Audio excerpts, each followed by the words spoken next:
Dear sisters and brothers, let me start with a very short story which I read several years ago, which will help me connect to what I want to share today. Once Lord Krishna was walking along with sage Narad, and they went to a village. This village was full of robbers, thieves, and bad people. So they invited him for lunch, and he had lunch, and they asked for a blessing. So Lord Krishna said, "May you all stay together in this place forever and stay united." Lord Narad was sort of perplexed. What kind of a blessing is he giving? Then they go to the next village, which is full of good people who have good intentions, people who do good acts. And they also call him to have food with them. After having food, they also seek a blessing, and he gives a blessing that may you all get divided soon and go away from this place. Narad now really gets very angry. What kind of a God you are? You are telling the thieves to stay united, and you are telling the good people to get divided. So Krishna says, Narad, if the bad people leave the place, they will multiply and rob the entire world. It's better that they stay in one single place. Whereas the good people, they are doing nothing about what they are good at. They are staying in one single place, and hence I wish them that they have to move out of this place so that they can serve the world. Narad understood that. I also remember this quotation, which often I quote in many places. All it needs for bad to survive and thrive is for a few good people to do nothing. Last 3 days we have been fortunate enough for hearing Daji's explanation on the concept of availability. Based on my own personal interactions with him and my little bit of work that I have done across several areas that have been given to me, fortunately, I thought I will share a few basic concepts which will help us to take certain inputs on how to make us more available to his work. Let me go back to the school days when we would have read in mathematics a very simple concept about equilateral triangle. An equilateral triangle, by definition, where the sides are equal, the length of the sides are equal, and the angles are the same, 60 degrees, adding to 180 degrees. And the space inside is what you call as the area. The smaller the equilateral triangle, lesser the area. Let's replace the word area with availability. And what does this equilateral triangle have in common is that they have 3 points from which they all join together. If the sides are equal, which means, and if the triangle keeps getting larger and larger, the area inside or the availability inside becomes larger. There are 3 points which actually connect the equilateral triangle, and let's take the 3 points and find what are those 3 attributes when you expand on them would make you more available to do his work. Let me call it the 3 C's. You have in any equilateral triangle a summit, which is the top point, and the left bottom point and the right bottom point. Let's take the top point C as commitment, the left point as consistency, and the right bottom point as character. And let's see how by combining these 3, we can make ourselves more and more available to his work, which is what he has been sharing in the last 3 days in the batch 1. If you look at the first C, which is at the summit, which you call it as the commitment. In life, we all know, for example, if you want to lose weight, you have to do a workout. If you work out once in 15 days or once in 30 days, you are only basically interested in your health, you are not committed. If you are seriously committed to health, you will go to the gym or do workouts or whatever is essential for a much longer time. Commitment is like putting a postal stamp to an envelope. Till the goal is reached, the stamp has to stay on the envelope. If it falls, in all probability, the envelope will land up in the dead letter post office. Likewise, we need to find what is that we need to be committed about. In my view, personal view, specifically having spent time with Chariji Maharaj and fortunately spending time with Daji since 93, one thing I've understood is commitment is to the goal. Once, many years back, Daji gave a talk here in this hall where he mentioned that set the goal in such a way that achieving that one goal, every goal in this world can be achieved. Which means what Maxim 3 tells us, set the goal as the highest. So commitment to goal is the first step that I would look at. The larger the goal, the larger the size of the triangle and hence larger your availability. I do not know how many of you are familiar with my WhatsApp pin status, which I put several years ago. My goal, which I have taken, which people who are close to me will understand, is heartfulness must reach every home before I leave this planet.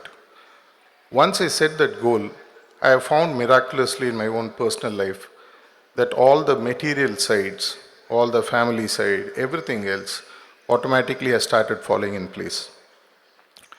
If you climb Mount Everest, which is 29,000 feet, in the first 500 to 1,000 feet, you will find all kind of rich minerals, diamonds and stuff like that. You will still be rich while you aim for the highest, which is the pinnacle or the top or the summit of the mountain. Likewise, when you set the goal as the highest, automatically what happens is there is a way in which grace and support from the highest level starts flowing. I have seen it in my personal life that when you do his work and set the goal as the highest, nothing becomes really impossible. When he gave the work of being the regional facilitator of Tamil Nadu about a year back, one thing that we all decided is we'll set the goal as the highest, which is like Tamil Nadu has 8 crore people. And we said that within about 2 to 3 years, we'll ensure that all these 8 crore people get to know about what heartfulness is. And if possible, take those 3 sittings and become heartfulness practitioner. To such an extent, you stop anywhere and ask anyone on the road, do you know about heartfulness? They will have to say yes. They might not be practicing, but they will at least say yes. This is also one of the messages recently Daji gave. Go ahead and tell the people it's there. Whether they practice or not, we'll come to that later. When we set that as the highest goal, then normally what happens is you tend to give your best. And that increases the size of the triangle from the top side. But only the top side is going to increase, the bottom 2 sides don't increase. It won't be an equilateral triangle, which means the area or the availability becomes lesser inside. So let's look at the other 2 C's and how it will contribute for us to increasing our availability. The availability conundrum is something that is not a static state. It keeps changing, it keeps getting better and better and better. As you become more and more progressive in your thinking, in your need to contribute to the message that he wants to spread, you will find that automatically the commitment levels keep going up. And the other C that I spoke about, the second one, is the consistency. The consistency is what takes you to the goal. Commitment lets you make a start. Commitment to a goal lets you define what your goal is, but it is the consistency. Way back in 2015, I remember the series of talks that Daji gave in Manapakam, where he spoke about the importance of automatism. When you make something automatic, you automatically ensure that it is aligned to your goal. And when there is a goal alignment, you tend to become more consistent. If you are not consistent, there is no way you can make your availability better to his work. Consistency also boils down to a very simple thing about managing your time. As Daji said in his talk, when you are available to everything, you are available to nothing. If you really look at consistency, I would look at the kind of habits we have. We all have 24 hours in a day. Take those 24 hours, leave about 6, 7, 8 hours that you spend on sleeping or taking or recuperating. The rest 15, 16, 17 hours is available to us to do what we choose to do. Many years back, I remember 2016 or 17, Daji beautifully mentioned that it is the choices that lets you manage your time and how you contribute to the mission. When we are available to too many goals, when we set too many goals, what happens is we tend to get distracted. And our habits consume the time that ensures that we don't contribute sufficiently enough to the cause that he would want us to, though he will not tell us openly. Consistency also, in one way, is about the work that the preceptors do. In my personal interactions with Daji, many times he has said that the moment I make a preceptor, a person a preceptor, the spiritual progress stops. Why? Because what they were consistent with in reaching the goal of, or the need, or the wish of becoming a preceptor, somehow goes away the moment they become a preceptor. There is a covenant that all preceptors sign in, which says that at least 2 sittings a day you must give. For example, I know many preceptors who do much more than that. In one of the recent conversations we were having, and this was about 2, 3 years ago, we were having a conversation around the contribution of preceptors to the cause of spreading heartfulness. And he was very sad when he said that less than 15 to 20% of the preceptors do the work for which they have been given the permission by the hierarchy and by himself, which is quite sad to know that we have strived hard and we think that getting that badge on our shirt is very important, and we get it and then we don't do our work. It creates power grossness, which preceptors know for sure. When you are consistent, as part of spreading heartfulness, as I mentioned, taking heartfulness to the whole of the world, this is what their vision is too. Babaji Maharaj has said, I would like to see a preceptor in each home of this world, which means there has to be at least one Abhyasi in each house of this world. You look at 800 crore plus population, at least about 100, 150 crore preceptors should be there. Imagine the kind of vision that the masters have set for us and the speed at which Daji is taking it. If preceptors do not contribute, what tends to happen is you tend to become a block to the work that he is doing. He even once openly said, though it is sad to quote, he told me once that preceptors should come forward and give up their preceptorship if they think they are not fit to do his work. We cannot do the work grudgingly. We cannot do the work, oh my God, I have taken this up, now I have to do. This is something that you have to look forward to. Many times he said that it's like meeting your girlfriend for the first time. How much sort of interest, how much kind of anticipation we will have to go and meet our beloved. Like that, every sitting where you are able to connect a potential seeker or a new seeker or an abhyasi with whom we want to deepen the practice, they want to progress, and the work that the preceptor does is humongous. 2 sittings is a must. 1 sitting at least is acceptable. Anything less than that, maybe we have to reconsider and look at, because many times what happens is when we come back and ask him for preceptors, you look at the list, say that your center already has so many preceptors, why do you need more? We cannot tell him that only about 2 out of 10 preceptors are doing the work. So this is a very clear sign that I would personally like to share from what I have heard from him. It pains him a lot, though he may not openly say that when preceptors or even volunteers don't do the work, it stagnates, and stagnant water, you know what the impact is. So let's look at becoming consistent in what we have taken up as the ultimate goal. Your goal need not be the same as what I have taken. You can take any goal that suits you, which is in alignment with the spiritual goal that he would want us to achieve. It can be as simple as taking heartfulness to 10 people in the next 1 year. It's still a reasonable goal, not a bad goal. At least there are many abhyasis whom I know who keep it, at least every year I must bring 50 new abhyasis into the system, and they work towards that consistently. It is the consistency that actually fills up for lack of talent. People who know, people who are teachers will know that even if you don't have talent, if you are repeatedly being consistent, somehow, as they say that when an ant runs over a stone consistently, it still tends to break the stone. Likewise, our consistency automatically draws the grace. I personally know that I lack talent in many areas, but by just being consistent in my commitment to the goal that they want us to achieve, This is the same kind of a feeling that we have managed to bring in, at least in the volunteers and preceptors and functionaries in Tamil Nadu. This is something, if it can be duplicated, I can't say that we have done it in full, but we have made a beginning.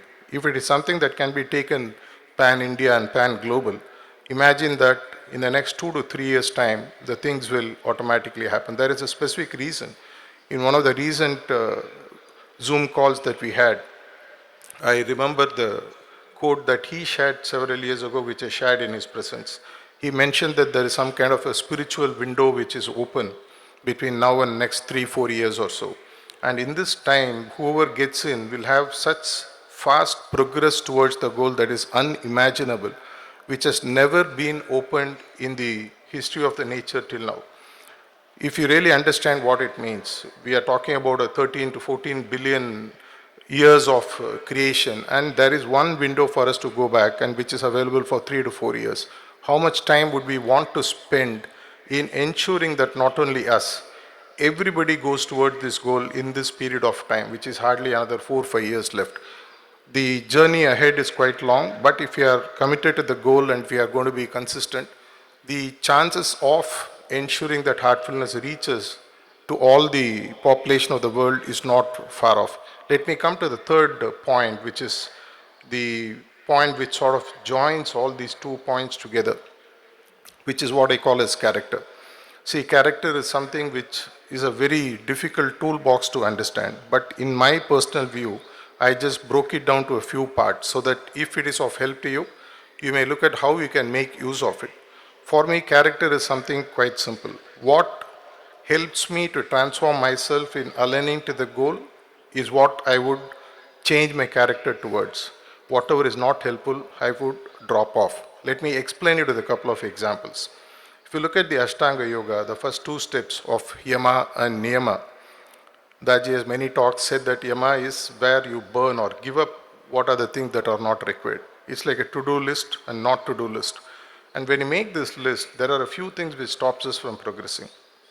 As he painfully mentioned in his talk, we even tend to question the wisdoms of the masters. We even tend to question the choices that they make. We even tend to question why is master saying like this? Why is he talking only to so and things like that? When you look at Niyama or Yama for that matter, I would only look at 2 things that we need to burn, which very clearly boils down to 2 biases that we are all born with and we continue to grow. The first is what we call as the cognitive bias. The second is what I would call as the emotional biases. Cognitive biases, if you do a Google search, you'll find there are more than 50 to 60 cognitive biases you will find. If you can start giving a cognitive bias, basically comes from our ability to think. Instead of discriminating, we just think and prejudge and then jump into certain suicidal well from out of which we are never able to walk out of.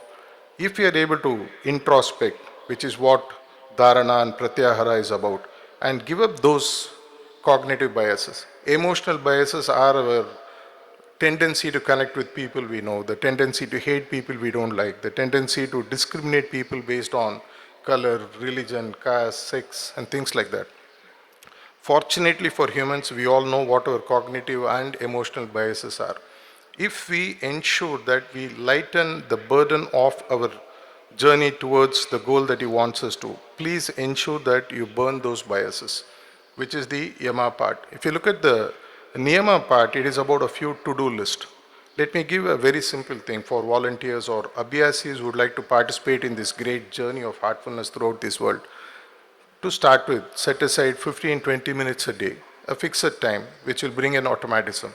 In this time, I will do something for spreading the message of heartfulness. It can be as simple as practicing the 4 intentions, the 4 suggestions, and the 3 intentions that you shared with us. If we just practice that and send out that as a vibratory sort of a field around us, we will find that more and more people start getting attracted. Because many times when people speak about character, this question has come up in several discussions I've had with volunteers. When Daji says character formation, does it mean we don't have character? It's not that. Character formation is the first step. From character transformation is what we move into. And finally, the magic happens when you actually metamorphosize into becoming like what he is. If you understand these 3 concepts of being committed to the goal, define your goal, whatever is the highest. Your material life will automatically sort of plug into that. Find ways to be consistent in moving towards this goal.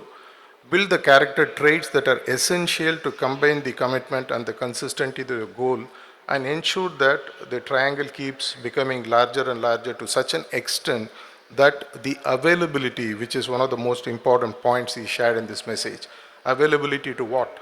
Availability to whatever he wants us to do, availability to the change that he would want to see in us. We become the block. He never stops giving us what is to be given to us. As Babaji Maharaj beautifully said, from the movement from left to right, I can take you to the highest. But are we ready? If we are ready, you will find that a magic happens and that heartfulness becomes a household name, maybe in the next 3 to 4 years' time. Not in India, not in Asia, but in the entire world. And that is the best gift that we may be able to give to the masters while we are here. If not we, who else? If not now, then when? Thank you.